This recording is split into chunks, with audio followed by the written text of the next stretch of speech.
Ал енді балалар 15 кітап жаңағы кітап оқу жолдасындағы біздегі талқылайтын отырған кітабымыз Мұхтар Әуезовтың Қараш-Қараш оқиғасы. Енді кітабымызды талқыламас бұрын қазір кімдер жақсы жауап идеясын кім айтады? Қарапайым адамның күресіне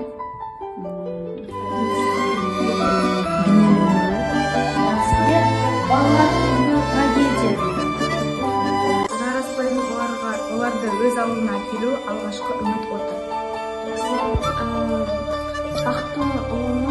Бақытты ұлы деген адамның інісі қайтыс болуы.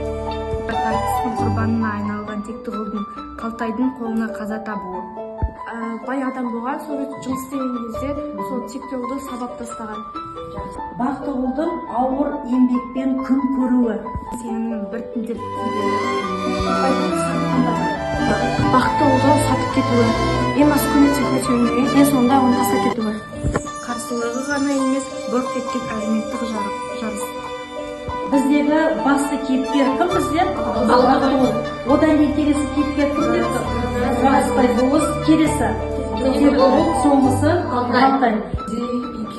Тектіғұл екеуі өте кедей өмір сүреді.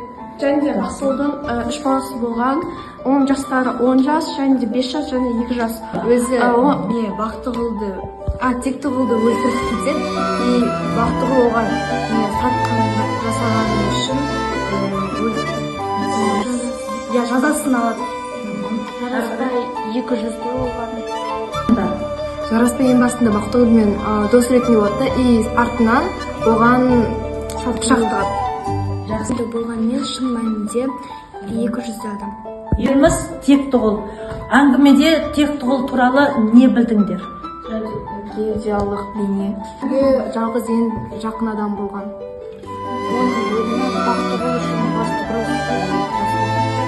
көзі қоғамға әділетсіз болады. Келесі Қараш-Қараш оқиғасының қазіргі өмірмен байланысы өте тереңде. Сол уақыттағы заманды қазіргі уақытпен кішкене байланыстыру жібереді. Аяғым. Ол кезде адамдар жемқор, бір-біріне пышақ тыққан, ал қазірде сондай жағдайлар көп. Мысалға, әкімшілік сондар ол жемқорлық болуы мүмкін, және де бір-біріне жақын достар да бір-біріне сатқын жасайды. Кейбір адамдар басқа адамдарға жаманшылық жасап, екінші адам өмірге және өзіне деген сенімшілік жоғалып кетеді. Қазіргі кезде ондай адамдар көп.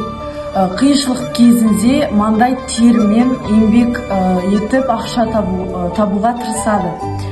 Ол яғни теміржолшылар, немесе құрылысшылар көп жұмыс істеп еңбек етеді.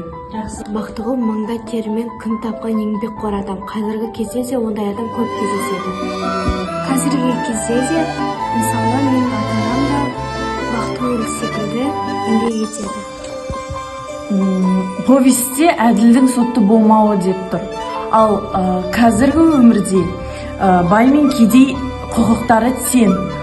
Қазіргі таңда әділетті сот жүруде. Қараңдар, жаңағында жерде Жараспай Бақтығұлды пайдаланды.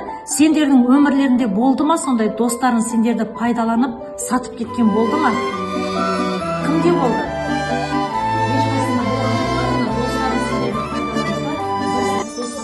Бала кезімде менің бір тәттіге бола сатып кеткен досым болды. Қорытындылай келе, Қараш-Қараш оқиғасы тек өткен дәуірдің мәселесі емес, қазіргі таңда да ондайлар бар.